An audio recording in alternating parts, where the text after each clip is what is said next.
Hello everyone, so good to see you. I have a secret. I am a big Sonic fan. Now I know that's not anything shocking or surprising given who we are and what this channel is, but amongst some circles we're known as some rambunctious rapscallions, aren't we? But if there was ever a place that was safe and more so encouraged to be the biggest Sonic fan that you can be, it is at the Sonic Symphony. The Sonic Symphony started touring last year. One of the first locations was in London. You can watch a video by John already on the channel. I know you probably clicked on this video. If you didn't see John, you probably already clicked off. I know how you function. But if you want to hear his thoughts on the Symphony, go ahead and take a look and find that video on our channel. It's up right now. At this point, both Brandon and Ash also have gone to see the Symphony at their most convenient locations, and I knew I had to go and see it as well. I got tickets kind of late last year, but I was still able to get a pretty good seating over in the orchestra area, down on the ground level, and it was something. The Symphony took place at the Davies Symphony Hall. That's a place I've been to multiple times, mostly for Zelda's Symphony of the Goddesses. They have performed there a few years in a row before the tour finally stopped and wrapped up. And going back there, it felt nice. It felt nice to go back and to see exactly what this show was all about. I have heard nothing but glowing reviews and positive comments on the Sonic Symphony, and so I knew I had to go and see it for myself, especially after seeing performances that were occurring before mine. And yeah, as a Sonic fan, it's something to behold. I've been a Sonic fan for so long. I remember when my dad picked up a big old shoebox of games for the Game Gear, this boy right here, and Sonic 2 was the first game I had ever played on any Sega system ever, and boy, that game is hard. It's not Sonic 2 for the Genesis. The Sonic 2 for 8-bit on this system, on this console, is a different beast entirely. It is a hard game.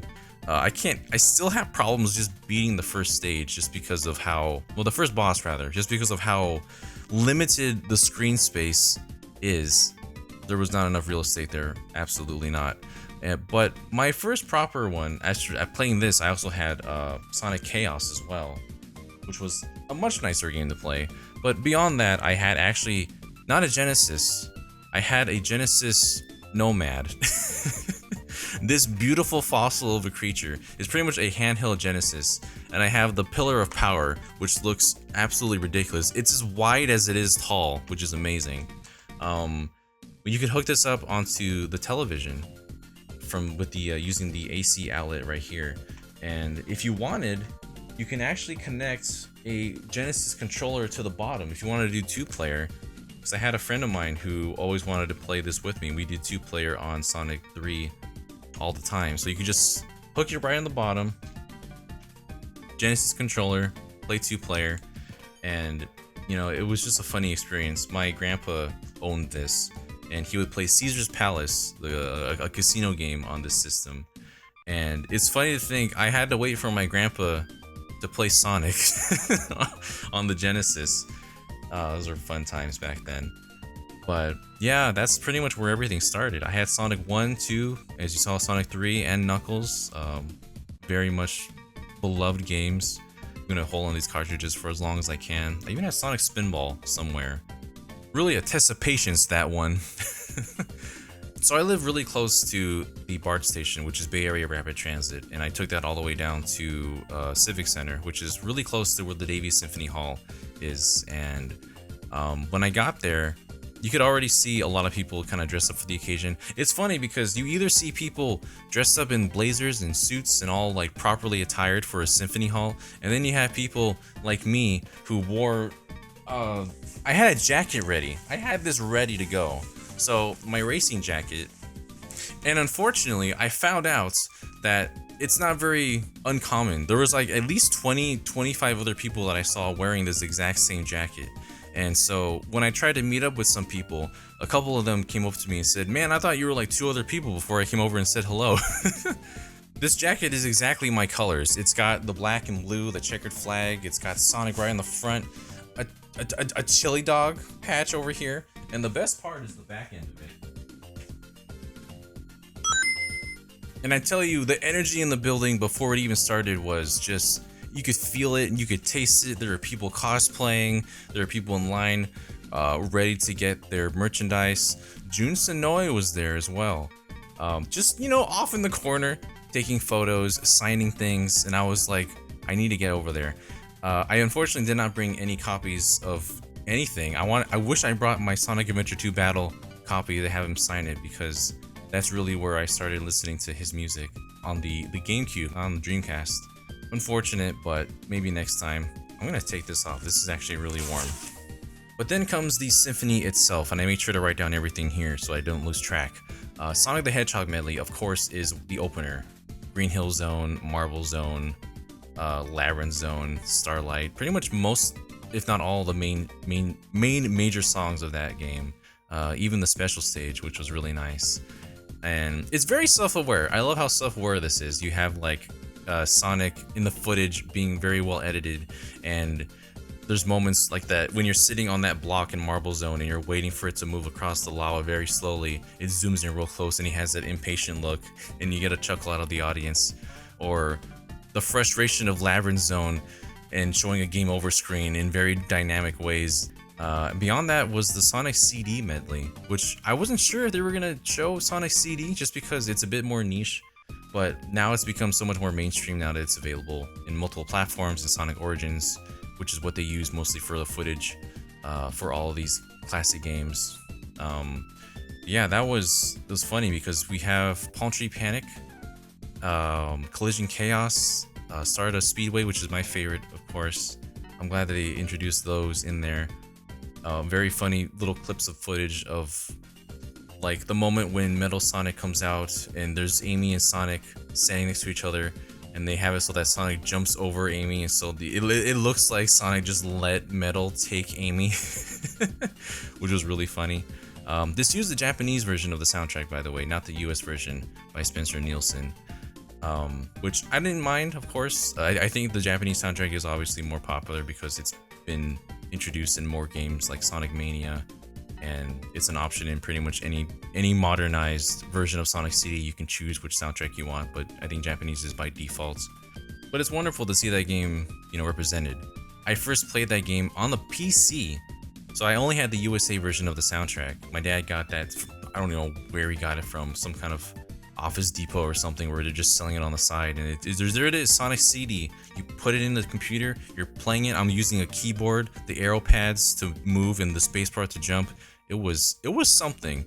Those special stages were impossible, but it's so cool to see something like this celebrated in this sort of way, because I felt like I was the only one who even knew that the Japanese soundtrack existed back in the day, and seeing it perform like this was so cool. Sonic 2 medley came right after that. That is pretty much not as many songs as I thought there would be. You have Emerald Hill, you have Chemical Plant Zone, which again was very much self-aware, because in Chemical Plant, when it got to like the bum bum bum, that part of the song where it peaks a bit, that was where Sonic was stuck in, the zone, the area where the water rises and you're trying to jump on the blocks to get out. And it just like zooms in and it's shaking, and you see the timer running out on Sonic's little countdown, and Tails. And then as part of the medley, they also did Casino Night Zone, which I thought was really cool. It had a bit of a story to it. It was Sonic and Tails kind of just running around and doing all the slot machines and getting addicted to doing them. I cannot relate. There was also the moment where Tails was winning all the slots and Sonic was doing like his lean back idle animation, just waiting as Tails kept winning and winning.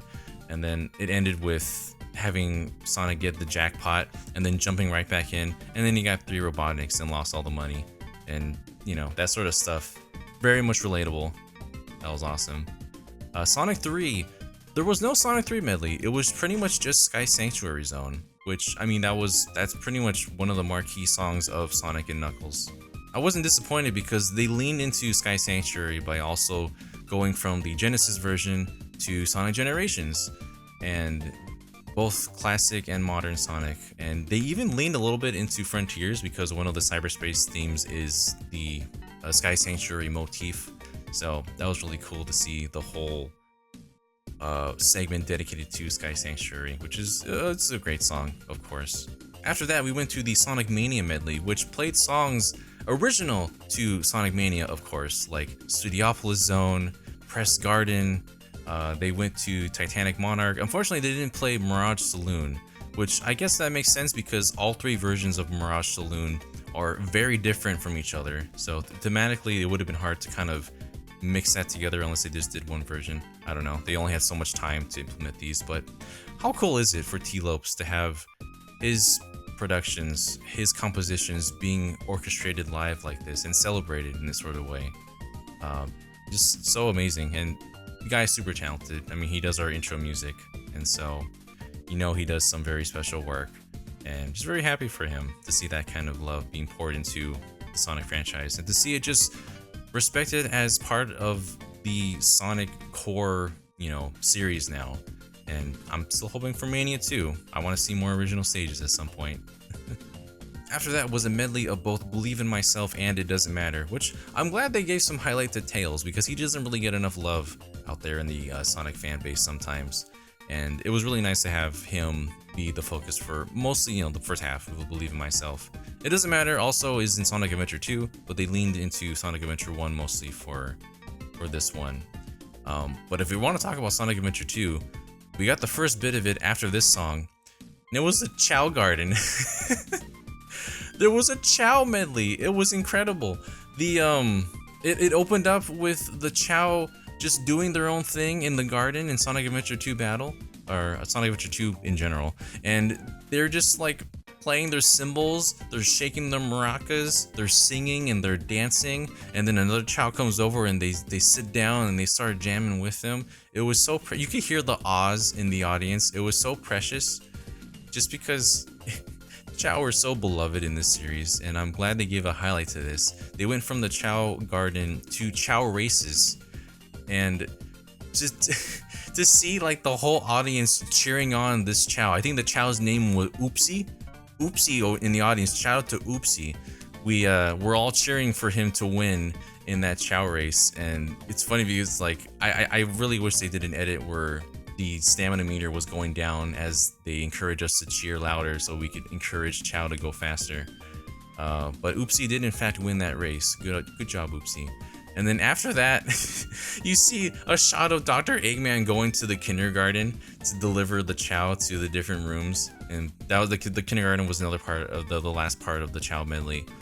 That was such a fan servicey thing to do, and it just shows why I love this community so much with the Sonic fan base, because they all get each other, and it was just a really fun one. Honestly, one of my favorite ones. After that, we went to Rooftop Run, which was Rooftop Run. It's such a fun song. I didn't really play too much of Unleashed back then when it first released, so I don't have the context entirely for Rooftop Run. But I did play Sonic Generations, and it actually did go from the Unleashed version to classic Sonic version of Rooftop Run, which if you played it, it's a lot more bouncy, a lot more energetic, and they lean into that with the orchestration, which works perfectly with a song like Rooftop Run. And then it got faster as he leaned into modern Sonic for Generations, and it was just a really good selection for a song to have orchestrated. After that was Aquarium Park and Planet Wisp from Sonic Colors, and I love it when songs don't always lean into like the Super Genesis style of music or into the hard rock that you usually hear. Planet Wisp is very much orchestrated already. It's pianos and guitars, and that lends very well, blending into the orchestra very seamlessly. So that was a really good one to wrap up Sonic Colors with for this segment. After that was the Sonic Frontiers medley. I didn't expect to see much of Sonic Frontiers medley because there isn't really a lot of music that I feel like I can, definitely say, oh, this is from this field or that section. But they did pull that off because there was music from the field, of course, running around. That's the whole theme of the game mostly. But then they went into World 1-2, and it's funny because I feel like not only is it a great song, to orchestrate in the first place, but I feel like most of us know that world because we were trying so long to S rank it, and it was so like ridiculously hard. That song is stuck in my head only for that. And with the Sonic Frontiers medley, we wrapped up the first section of the orchestra, and we went to intermission where I was around trying to see people, see who was there. I was able to meet up with a couple of people that were also fans of GBG, And that's when I wanted to make sure that I put a community post and say, hey, I'm going to be meeting up after the show. So for everyone that was able to meet up after the show, thank you so much. There was maybe like 7 or 8 people that showed up, and we took some photos, we chatted for a bit, and just really lovely to see a lot of you people and to be able to talk to you. So thank you all for coming out, for saying hello. But once the intermission ended, the atmosphere changed, and we went from the orchestra to a rock concert. The orchestra was still in the background, of course, but the band now took the forefront. We had the guitarists, which are our backup singers, and the main vocalist is Casey Lee Williams, and I had no idea that she was going to be here.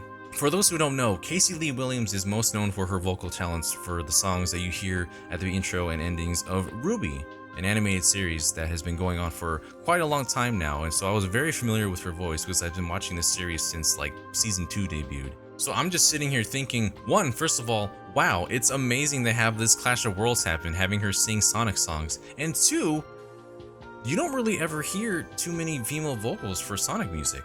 We're so used to hearing male vocals in all these songs that we don't really ever consider like, oh, is there any kind of covers that women do of these songs? Because she did it extremely well, in my opinion. There's an official cover of Escape from the City by Lynn, who does the vocals for Persona 5, and I thought that was executed superbly. And it just goes to show that you can definitely achieve the same feeling and context of these with different vocalists.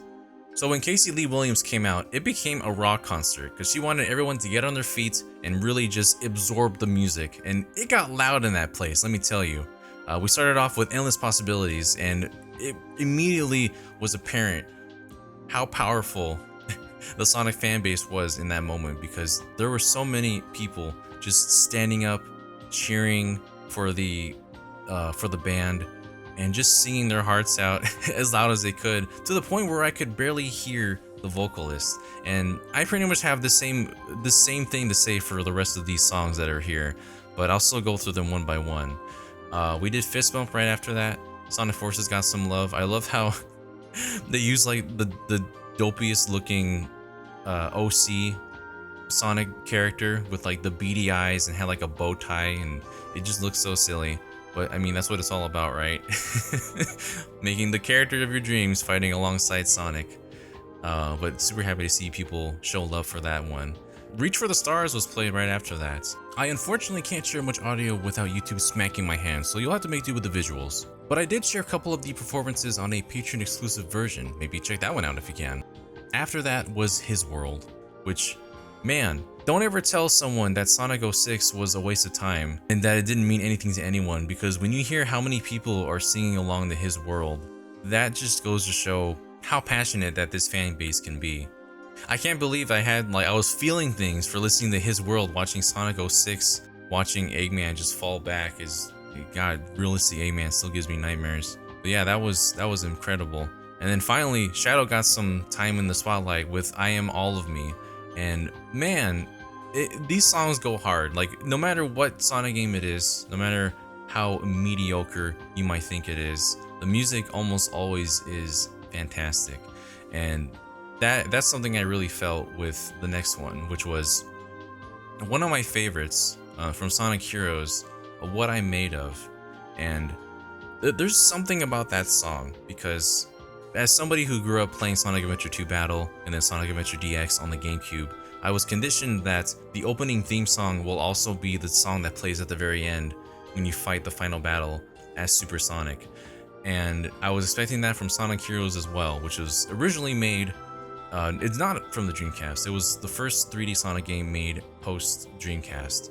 And it surprised me because I thought I was going to hear Sonic Heroes for the final battle, but it went so hard with when you're fighting the Metal Overlord with a completely original song that you didn't hear anywhere else in the game, called What I'm Made Of. Definitely one of my favorite songs in the Sonic franchise. And it's just so cool how they present it with the video, because you see all 3 teams fighting the first phase of Metal Overlord. They're all using their team attacks, and then you transition to Sonic and Tails and Knuckles, and they just do it so right. You know, the editing is done so well because they highlight each character doing their own special unique abilities, like Sonic spin dashing through the shields, Tails knocking the other characters into the spike needles that come at you, and Knuckles. Nothing feels more powerful than using Knuckles in that fight, because he's like blasting fireballs at the ship that's falling to you, and you just hear explosions happening at the same time, and it's just, as I said, no matter how mediocre some of these games can be, the end game and the finale can be such great spectacles, and that really caught my eye back then. And they captured that so well with this version. Totally worth it just for that alone. But then after that, they play "Open Your Heart," well, obviously another fan favorite.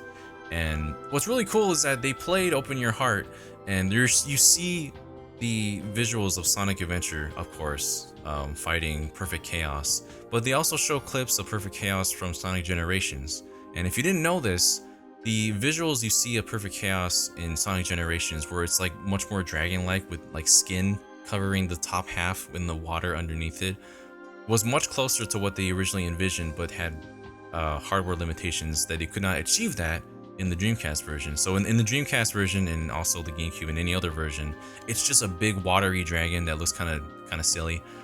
But it's very cool that they could make that happen. Just small tangent right there for that one. Casey Lee Williams just killing it with the vocals, and I hope I'm able to hear her play more of that again sometime. After "Open Your Heart" was "Night of the Wind," and they just know so well, again, like when to show Supersonic at the very end, just highlighting all the other characters that you see, and then just really going bombastic all out with syncing up the visuals with the vocals, and it's just such a spectacle to behold, everyone just being so into it. Beyond that was the Sonic Superstars opening theme. I didn't expect that to be played there, and then to find out that this was Jun Sunoe's favorite song, at least at the time. He had different guitars. For "I Am All of Me," he had a Shadow guitar, and then for "Going to What I'm Made Of" and "Open Your Heart," he has a Sonic guitar. So, well, what a legend. I didn't realize this until that night, but San Francisco is pretty much his second home. He lived there for about 8 years or so, and he worked on games like the Dreamcast generation of games, I believe Sonic Heroes as well, maybe Shadow the Hedgehog, just that era of games. It's really cool to see him, come back to his roots over here, well, one of his roots, and perform songs that he composed in this area. Beyond that, it became a much different vibe, because we went to the songs of "Break Through It All" and "Undefeatable" from Sonic Frontiers, the themes that play when you're fighting the massive titans of the islands. And my goodness, it just became a heavy metal concert. There was just so much noise. My ears are still ringing from that night. There was so much chaos happening, but I guess that's a sign of a good concert when you can't hear afterwards, because people were so pumped up and excited. The editing for this it went all the way in, because you could see all the text, all the lyrics on screen at the same time while Sonic's fighting these giant creatures and abominations on screen. Just completely highlighting Supersonic, and that was a great way to bring an end to the official second half for the Sonic Symphony, because after that everyone started to clap, give their thanks to the people that were working there. And it's funny because there were some people that were actually just leaving and walking out. I'm just like, you haven't been to a symphony before, have you? You gotta stay there, you gotta applaud, you gotta ask for the encore, because after that the band came back out again, and you had to play this in San Francisco. They started on the screen the whole intro of Sonic beating up somebody in the helicopter flying above what we think is San Francisco. It's San Francisco, it's San Francisco. And then diving down, and they're like performing that whole intro, just that kind of bassy intro for that segment. And then City Escape starts. Pretty much the entire level. It was crazy, because watching that footage on screen, they were playing exactly how I would play the stage. They would do all the little shortcuts, all the little niche things, like you're jumping on rails, you jump off one and you use the bounce attack to go on the next rail, and hitting all the jumps. It was surreal, and people were so into it. That was probably the loudest I heard the crowd was Escape from the City, because definitely one of the fan favorites, and just so fitting to have that play in San Francisco. It was so cathartic. That was the penultimate song, because the final song, as you probably imagine, was Live and Learn. And what a way to close out. I would spend so long in sound tests back in the day on my GameCube listening to the different music from Sonic, whether it was the vocal songs or the stage themes themselves, just spending a lot of time in that world as a kid. Even the storytelling and the editing, because obviously you see, Sonic and Shadow fighting the final hazard in space. But I guess what some people don't know is that there's a time limit to this fight, right? And once you get to like the 2-minute mark, the 1-minute mark, the screen starts getting red, very alarmingly red, and you see like the final hazard and the space colony arc is getting really close to Earth, and so you see like this force field going over the final hazard because it's starting to flare up as they enter the atmosphere, and it gets very alarming because that's also when the good part of the song starts to play, and you just get so hyped up at that point. And I'm glad that they leaned into that because they kind of show the part where Sonic and Shadow are struggling to get that last hit at the very end because there's lasers and little energy balls flying at you everywhere, and it had that sense of alarming nature going on there. But of course they go through all the footage of Sonic Adventure. They have like Sonic and Shadow going through their stages. I swear Radical Highway also very much San Francisco inspired with the Golden Gate Bridge, as you saw some footage there as well.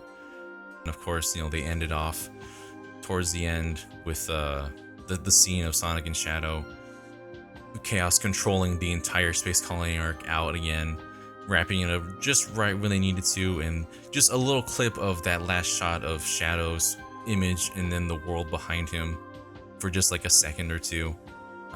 Just so masterfully done with the editing, syncing up with the audio, and yeah, that pretty much closed up the night. This whole symphony is a statement to people who really love video game and video game music, that no matter who you are, no matter what you love or what you enjoy doing, we can all come together at a venue like this and really just enjoy the single thing that we have grown up with for however long we've been with Sonic, whether it's been 2 years, 20 years, or all, 30 something years that Sonic has been around. He's only like a year younger than me. And to be around with Sonic for that long, like it's something special, absolutely. And being able to enjoy this music with everybody, it's just so nice, to just completely gush over Sonic music after the fact. And yeah, I was able to meet up again with some people in the GVG community afterwards outside. We were able to chat for a bit, just comment on everything that we saw, our favorite moments, the fact that we called some of the songs we were gonna hear specifically, about how hyped we were to hear Chow Garden medley. And yeah, it was such a good time. Highly recommended. If you can, please go see the Sonic Symphony if you're able to. There's nothing but glowing reviews for this as I've seen so far. And the energy of that place, it just revitalizes you. It gives you something to really feel good about after the fact. And as I mentioned, John also visited the one in London previously. And if you want to hear his thoughts, you can easily find looking up GVG Sonic Symphony right here on YouTube. But yeah, that's pretty much everything that I experienced with this. So thank you so much for watching. Just don't stop loving video game music, Show your passion, show your love for this genre of music, because there's something very special about everything involving video game music that can't really be encapsulated in words, and that stuff sticks with you. It stays with you, and when you hear it in a new light, when you hear it in a context of being so professionally performed like this in front of an audience, when this audience is going to be in multiple venues all over at least our areas, it's something special, and I'm glad I was able to be a part of it. So for everyone that was there, thank you for showing love to the Blue Hedgehog, and thank you all for watching this and listening to me ramble about Sonic for, I don't even know how long this video is now. I went on a lot longer than I thought I would. But with that being said, thank you so much. I'll see you soon till we meet again.